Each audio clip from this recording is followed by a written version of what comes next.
tayo, bossing? Sa QC lang, sa Kulyat. Kontrata na lang natin. Ha? Bakit? Sira po kasi yung metro ko eh. 800 na lang mula ron. No, grabe ng mahal naman.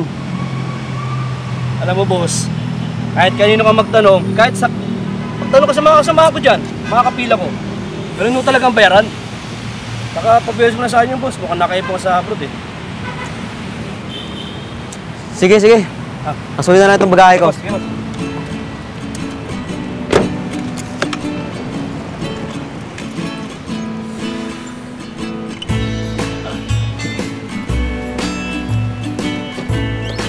Boss.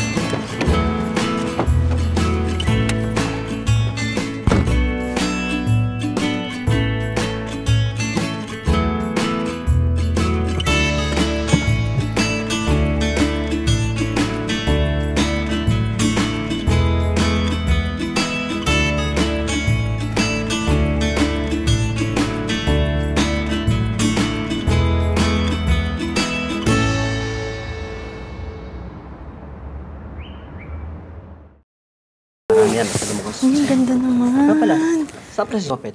Jopet? Ay, naku, batang yung naglalaro pala. Teka lang, tawagin ko. Jopet! Jopet!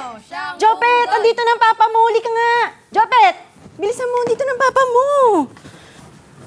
Ayan na, ayan na. Pasalubong ko po. Siyempre, ikaw pa naman. Ito. Wow! Salamat, Papa!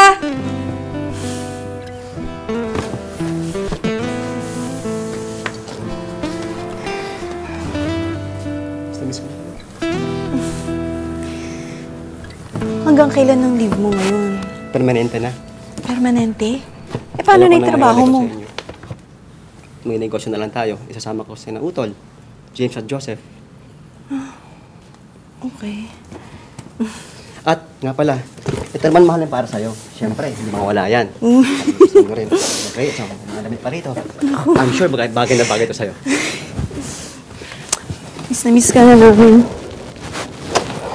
Buti na lang nakauwi ka na.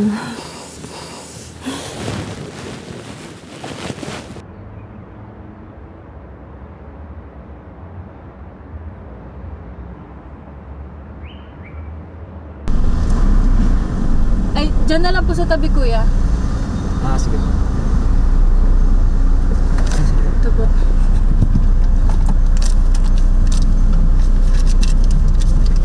Ay, sige, okay na, kuya. Tip na lang yung sukle. Sige po, miss. Salamat po.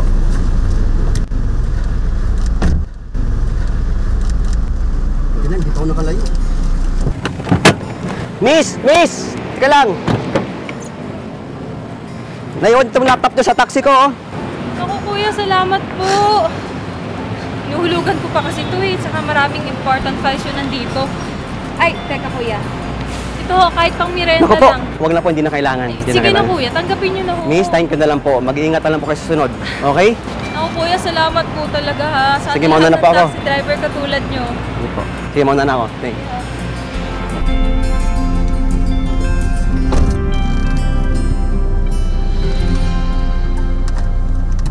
Guys, binibiktima ng mga taxi driver sa airport yung mga umuuwing balikbayan at OFW workers. Marami na tayong natanggap na report at reklamo tungkol dyan. Lumalabas na rin sa TV at sa mga dyaryo ang balita na di umano, pilit kinukontrata at tinataga ng mga taxi driver yung mga pasahero na dumarating, lalo na pag medyo malayo yung pupuntahan. Hindi sila gumagamit ng metro. Kaya ngayon, bubuuin natin ang tapat singil task force para may otoridad kayo na hulihin at impound ang mga taxi na mapapatunayan na lumalabag sa karapatan ng mga pasahero sa tapat at makatarungang singil. Chief, paano yun? Anong magiging kaso? Benji, hindi sila pwedeng mag-operate kung sira yung kanilang metro. Kasi, yun ang ginagawa nila na madalas na dahilan sa pangongontrata na kesyo sira yung metro. So, bawal na sirang metro. Pag sira ang metro, kumpiskado ang sasakyan. Tama ka dyan, Vince. Impound nyo agad. O paano? Sisimulan natin ang operation sa Lunes. Maliwanag ba? Yes, boss. Yes, boss. Good. Usapan namin alas 4. Kanina pa ako nung hindi dumarating. Oy, thank you. Sige, pare. May iba ko pare.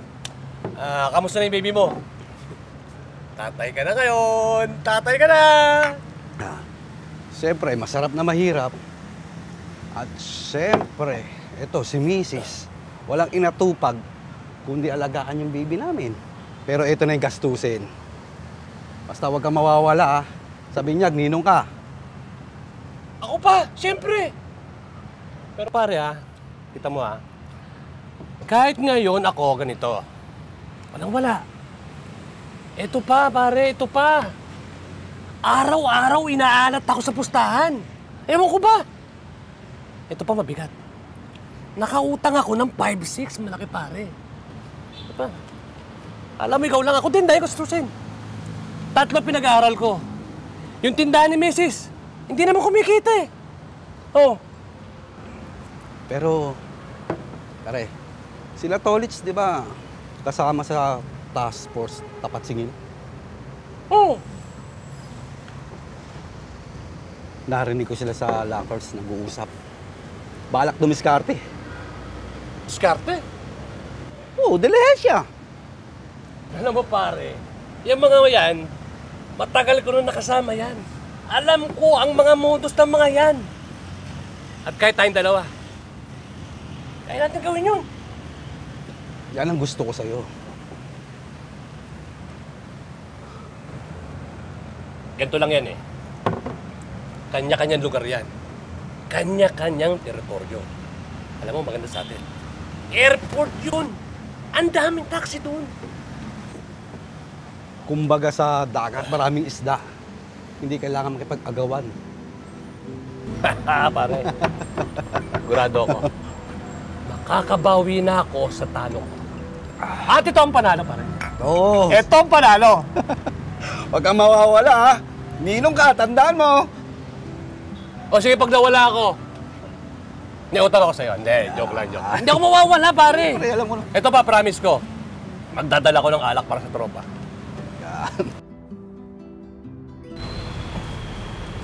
Mga tol, James, Yeah. Joseph, pagbutihin natin to, ha? Ingatan ng sasakyan, hinuhulugan pa yan. At dapat, maging sa pasahero. Okay ba yon? Okay naman, kuya. Siyempre. Good. Approve, boss chief. Papa, ako rin gusto mo matuto mag-drive. Uy. Oh? Kaya mo, Jopet. Pagdating mo sa tamang edad, ako mismo magtuturo sa'yo. Promise yun. Ano, okay ba? Ayos po, Tito Joseph. Ayun, no? Mana sa tatay. Sige. Siyempre naman. Brad, pwede ka ba? Saan kayo, sir? Malabon. Huwag mo nang i-metro. Kukontratahin na lang namin. Ho, metro na lang tayo. Paano kung mabilis ang metro mo, lugi naman kami. Bago yan. Bago ba yan? Hindi po, bago yan. Sige. Brad, teka. Na-task force kami. Sino may-ari ng unit? Kapatid kong panganay, si Jack. Jack, yung buong pangalan. Dito sa Operator ID. Yan, oh. Jack and Poy. Jack and Boy. Parang niloloko tayo nito Hindi po. Poy ang apelyido ng tatay namin. Nabalta naman yung sa nanay namin, kaya Jack and Poy. Ilang unit naman itong sasakyan niya? 4 pa lang po, sir. Teka po. May nagawa ba akong mali? May violation ba ako? Ba't parang investigasyon na kami? Brad, simple lang naman to eh. Kaya ka namin kinakausap para walang maikaso sa inyo na anuman. Mas mabuti kung makakausap namin yung kuya mo. Para malinaw, para anytime, pwede kayong lumagari dito sa airport na walang problema. Naintindihan mo, ha? Kukontakin ka namin, ha? Huwag mong kalimutan sabihin sa kuya mo. Sige po.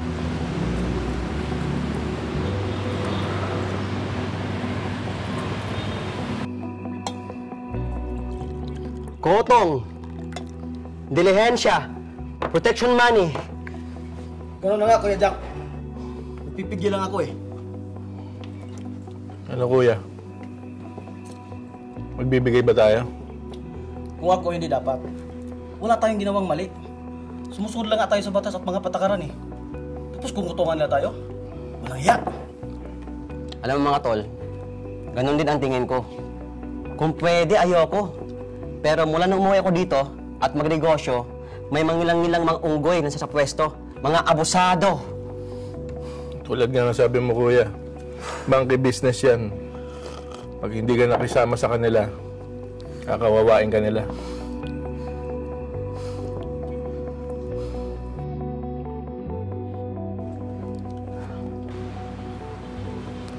Ito. Tay! Kamusta?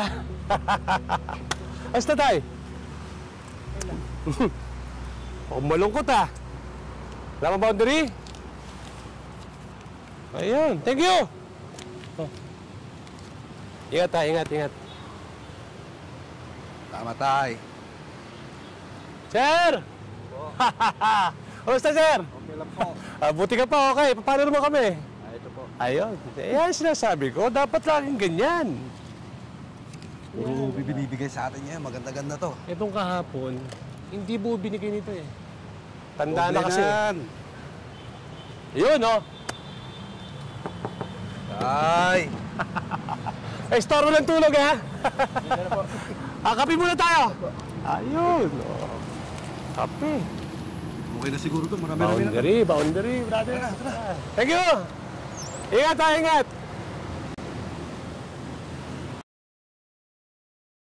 Uy, walang sili. Lagi ka lang walang sili. Titipid ka, no? Are, sagot ko na to, ha? Wala mo, ba't ako masaya? Bakit pa rin? Bayad na ako sa 5-6 ang utang ko. At ito pa, pare sa wakas. Nakachamba rin. Panalo ko kapos pustahan. Swerte ka ngayon, ha? Ako din, eh. May panggastos na para kay baby. At may sobra pang pang-inom. Ito ka mo, pare. Buti na lang, naunahan natin si Tolitz doon sa bagong pangkisan ng taxi. Maganda dito, pare. Maraming units yun. Tiba-tiba tayo. Oo nga. Kaya hindi natin napapansin na pumapalya sa pagbibigay isang maliit na kumpanya. Alin doon? Jack and Poy? Mismo. Baka gayahin ng iba. Bigyan kaya natin ng leksyon. Dapat lang. Para matuto. Matagal-tagal na hindi nagbibigay yun. Ba't di mo sinasabi sa akin?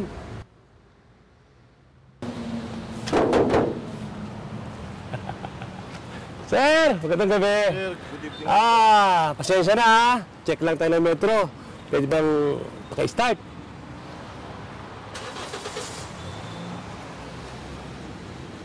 Nako. Yan ang sinasabi ko.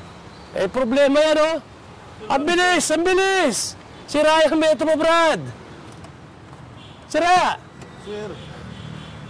Sir, bago po yan, sir. Maayos naman po yung metro ko, ah. Bago naman pala, eh. Siguradong sinasadya niya to para mangontrata. Tama, mangungontrata to, eh. Sir, hindi ganun, sir. Bago po yung metro ko. Brad, teka muna. Pasensya na, ha. Alam natin, pagkaganyan problema, ang taxi ni Impound. Pasensya na. Sir, huwag naman pong ganun, sir. Tatrabaho po ako. O, ganito na lang. Sabi mo sa may-ari, ha? Ilang buwan na siya pumapalya sa pagbabayad sa amin. Hindi po pwedeng ganun. Baka magaya pa kayo nung iba rito, eh. Wala naman po akong kinalaman dun, sir, eh. Sige na, basta sabihin mo. Kung kalimutan, matagal na. Nakausap ko na sila. Nagpaliwanag akong mahina ang kita. Nakiusap ako. Pero nakikinig lang sila sa pera. Ano sabi nila? Sabi nila, pinagbigyan na raw nila tayo. Baka raw gumayang ibang taxi. Warning pa lang daw yun. Ay, kuya. Anong gagawin natin? Kung ako talaga, hindi tayo dapat magbayad. Tapat at mali sa trabaho natin. Wala tayong kasalanan. Karapatan natin pumasada sa airport. Ginawa lang teritoryo. Bumabantay sa lakay. Dapat isumbong natin sila. Ha? Saan? Kanino? Tama si James. Sobra na sila. meron naman sigurong ahensya ng gobyerno na pwede nating pagsumbungan. Dahil sa mga tiwaling kagaya nila, no? Iisipin ko pa. Sige, bahay pa ako ngayon. Ingatin, baby, ha? Ingat, kuya. Thank you.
O, Jopet, napaaga ka. Opo, tay. Sige po. Jopet, halik nga rito. Bumati ka ng maayos.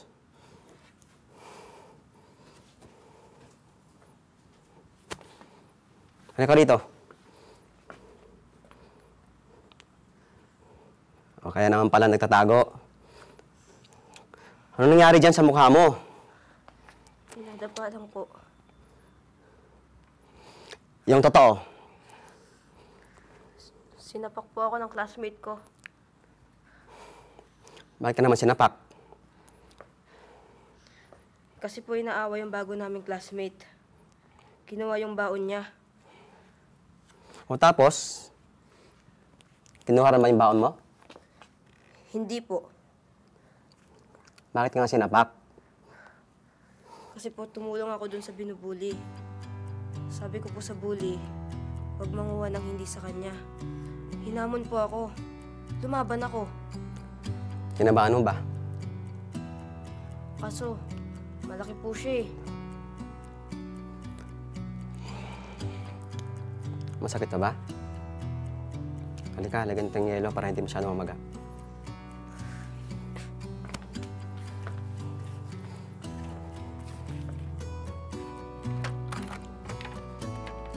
Mag-usap tayo ng mama mo, ha? At bukas na bukas rin. Nice mo. Kausapin ang teacher nyo, okay? Nako, wag po, nakakahiya. Baka sabihin, nagsumbong ako. Hindi nakakahiyang magsumbong, lalo't nasa lugar ka. Ang importante kung ano ang tama. Naintindihan mo? Joseph, matulungan ka tayo nito. Sana nga, kuya. Nakasan yung loob mo, ito ang bayan ng Diyos. Sir, magandang araw po. Morning po, sir. Sir, magpapile po sana kami ng complaint. kung magpapile kayo ng complaint, kailangan kumpleto ang pangalan nyo. Pangalan ng mga inireklamo nyong opisyal. Kahit saan ang pangyayari at anong naganap. Naiintindihan nyo? Yes, sir. Kuya, ito yung mga ebidensya na. Malinaw po, sir. Kompleto pa kami sa impormasyon. Ito ho.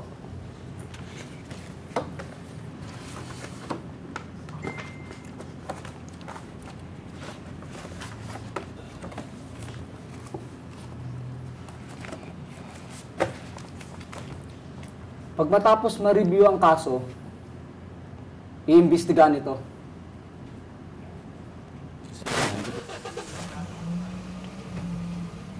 Okay.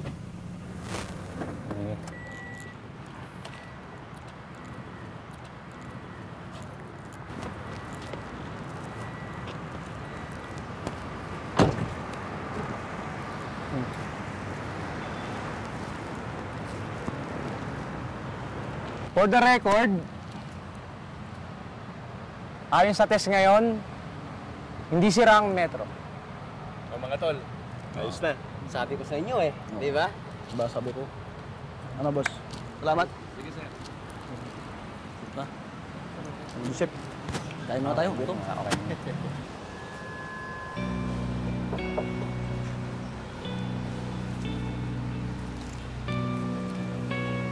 Boss.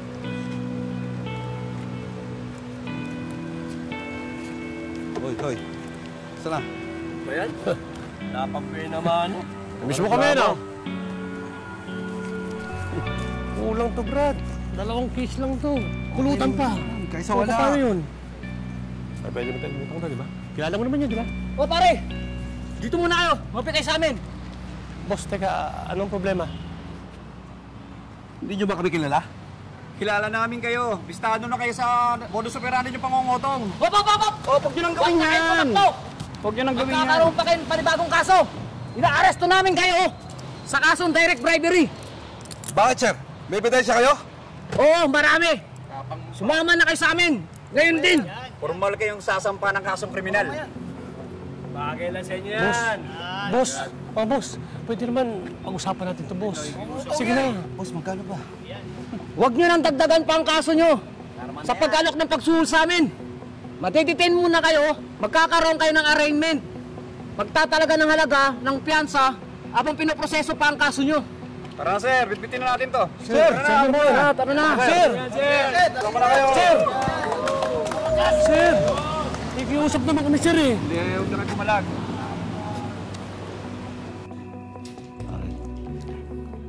Sa tingin ko, wala tayong lusot dito. Pwede pa tayo maghanap ng butas para mapagaang yung kaso natin. Buti pa sila Tolits. Nakaalis bago nagkahulihan. Siguro may nag-tips. Tayong inabot. Wala na ibang gagawa nun, kundi grupo ni Jack and Poy. Kaya pag nakita ka yan, tignan mo. Hindi pa to tapos. Parang sa lang to, pare. Pag pangit yung bara, tiklop. Talo, ganun lang naman, di ba? May lusot pa to. Mag-iisip tayo. Hindi na nga, pare, sana nga may lusot. Pero kasi, di ba, alam din natin yung ginawa natin. Dapat sana, ibang diskarte lang ginawa kasi natin. Tumigil nga kayo. Sisihan pa kayo ng sisihan eh.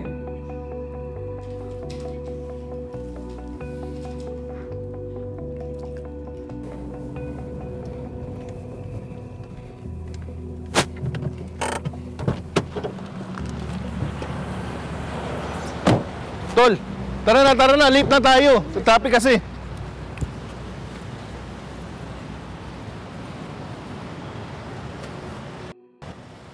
Ayon sa desisyon ng korteng ito, ang mga akusado ay may sala sa paratang na direct bribery o tuwirang pagsuhol na may parusang 4 hanggang 5 taong pagkakakulong at multa. May sala rin ang mga nasasakdal sa paglabag ng Section 3 ng Republic Act No. 3019. Sa maling paghuli at pag-impound sa taxi na nagsampa ng reklamo at epekto nito sa kanya at sa kanyang negosyo. Ito ay may sentensyang 6 na taong pagkakakulong at karagdagang multa.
tayo, ma'am? Sa Caloocan.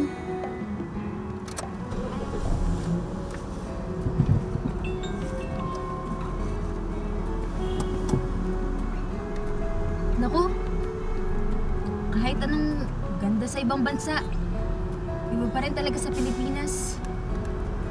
Opo. Balikbayan po kayo? OFW.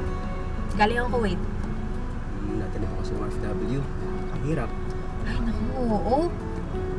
Bukod sa trabaho, pinakamahirap ang mahiwalay sa pamilya. Totoo po yan, ma'am. Pero walang tulad ang bunga ng pinaghirapan. Mismo!